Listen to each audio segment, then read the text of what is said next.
मुखपत्र सामना है उसमें लिखे मी त्यातली नहीं। ये एक बहुत ही फेमस कहावत है महाराष्ट्र में। इसका मतलब है कि मैं उनमें से नहीं हूँ। बीजेपी पर निशाना साधते हुए ये कहा है इस मुखपत्र में, और ये कहा गया है कि बीजेपी ये कह रही है कि मेरा इन सब महाराष्ट्र में जो घटनाक्रम हो रहा है राजनीतिक, उससे कोई लेना देना नहीं है, लेकिन साजिशकर्ता बीजेपी ही है। और सबसे बड़ी बात, जहां तक Y+ सुरक्षा की बात की जाए तो देखिए उन्होंने किसी को बख्शा नहीं है।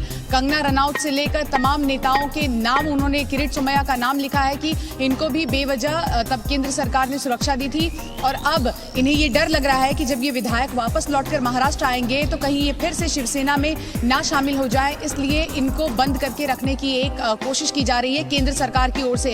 आपको ये भी बताते चले कि देखिए लगातार जनसभाएं कर रहे हैं, चाहे वो आदित्य ठाकरे हो, उद्धव ठाकरे खुद अब लोगों से मिलने की कोशिश कर रहे हैं, लेकिन मुंबई में इस वक्त धारा 144 लगाई गई है। महाराष्ट्र में जारी सियासी संकट पर वार पलटवार का जो दौर चल रहा है, उससे जुड़ा ये अपडेट इस वक्त अपने दर्शकों को दे दे। महाराष्ट्र के हालात के लिए कांग्रेस नेता बीजेपी को जिम्मेदार ठहरा रहे हैं। वहीं बीजेपी नेताओं का कहना है कि उद्धव की शिवसेना सत्ता के लिए सुदबुद हो चुकी है।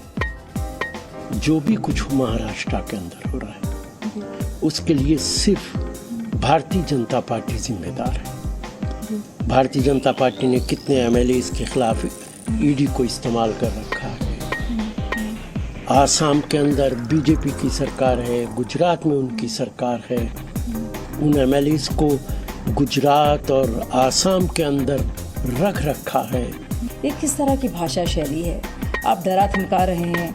एक तरफ तो आप पदों की बात कर रहे हैं, एक तरफ तो हाथ जोड़कर आप कह रहे हैं कि आप आ जाइए, एक तरफ उनके घर के जो लोग हैं वो लगे हुए हैं बनाने में, एक तरह से मनाने में, किसी तरह से कि आप आ जाइए किसी भी तरह से, ये आपका घर है, और आपको बड़ी लंबी चौड़े नैतिकता के तकाजे के तहत बातें बताई जा रही हैं। दूसरी तरफ आप शवों की बात कर रहे हैं, तो आप मतलब सारी सुध-बुध खो बैठे हैं।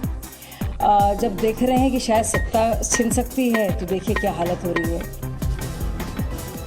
तो महाराष्ट्र में सियासी लड़ाई एक तरफ सुप्रीम कोर्ट तक चली गई है, दूसरी तरफ इस घमासान में दाऊद इब्राहिम की एंट्री भी हो गई, और ये एंट्री हुई है एकनाथ शिंदे के ताजा ट्वीट के बाद। एकनाथ शिंदे ने ट्वीट कर नाम लिए बिना नवाब मलिक पर निशाना साधा और उद्धव ठाकरे से सवाल किया कि शिवसेना ऐसे लोगों का समर्थन कैसे कर सकती है।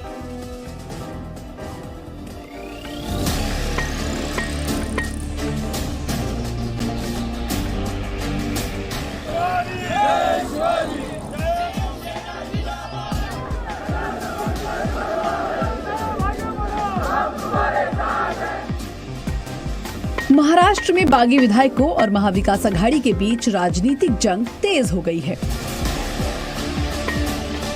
निलंबन के नोटिस के बाद बात सुप्रीम कोर्ट तक पहुंच गई, जबकि दूसरी तरफ महाराष्ट्र में उद्धव समर्थित शिव सैनिकों ने अलग जंग छेड़ी हुई है। राज्यों के अलग अलग इलाकों में शिव सैनिक लगातार एकनाथ शिंदे और बागी विधायकों के खिलाफ प्रदर्शन कर रहे हैं।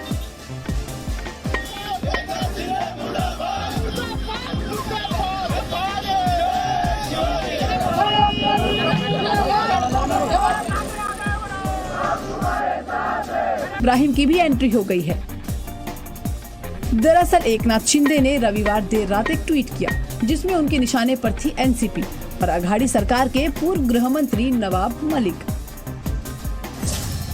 उन्होंने ट्वीट कर लिखा, हिंदू हृदय सम्राट वंदनीय बाला साहेब ठाकरे की शिवसेना मुंबई बम विस्फोट करके निर्दोष मुंबईकरों को मारने वालों का कैसे समर्थन कर सकती है, जिनका दाऊद से सीधा संबंध है। इसलिए मैंने ये कदम उठाया। हिंदू हृदय सम्राट वंदनीय बाला साहेब ठाकरे के हिंदुत्व के विचारों के लिए, बाला साहेब की शिवसेना को बचाने के लिए हम मर भी जाएं तो बेहतर है।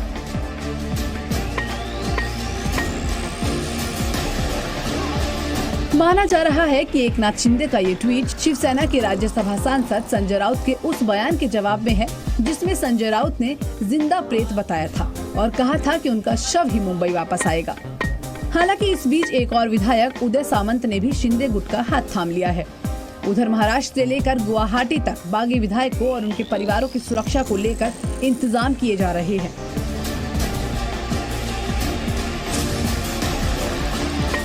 महाराष्ट्र के राज्यपाल भगत सिंह कोश्यारी ने भी राज्य के डीजीपी को बागी विधायकों और उनके परिवारों को तुरंत सुरक्षा देने के निर्देश दिए हैं। इसके बाद पुलिस ने सर्वदलीय कार्यकर्ताओं की एक बैठक बुलाई, जिसमें विधायकों और उनके परिवारों की सुरक्षा पर चर्चा हुई। पुलिस ने सभी कार्यकर्ताओं से बागी विधायकों के लौटने पर शहर में कानून व्यवस्था बनाए रखने की अपील की।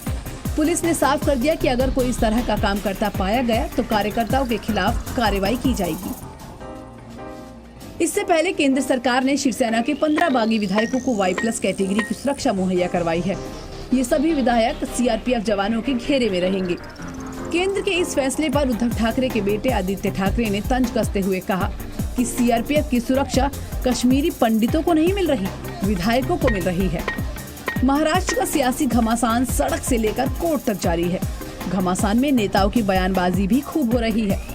डिप्टी स्पीकर के बागी विधायकों को दिए गए नोटिस के बाद बागी विधायकों ने चुनौती दी थी कि वो सुप्रीम कोर्ट का रुख करेंगे और वो किया, और आज इस याचिका पर सुप्रीम कोर्ट की वेकेशन बेंच सुनवाई करेगी। तो ये तस्वीरें आपको दिखा रहे हैं महाराष्ट्र में किस तरीके से लगातार सियासी घमासान मचा हुआ है।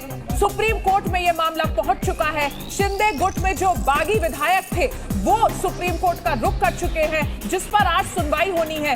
इस बीच शिवसेना के मुखपत्र सामना में बीजेपी पर गंभीर आरोप लगाए गए हैं। लिखा है इसमें कि बागियों को 50 करोड़ रुपए बीजेपी ने दिए हैं। वहीं एकनाथ शिंदे ने उद्धव ठाकरे पर निशाना साधते हुए एक ट्वीट किया और कहा कि जिससे दाऊद के संबंध रहे हो उसको समर्थन कैसे दे सकते हैं।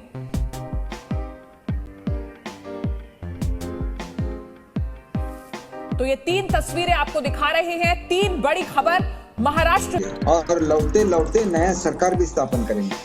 नंबर तो हमारे पास ही है, वो तो हम फ्लोर ऑफ हाउस पे सिद्ध कर देंगे। ये हमारा अधिकार है मैडम। जो हमारी फ्रेंड है, जो फ्रेंड की तरफ से स्पीकर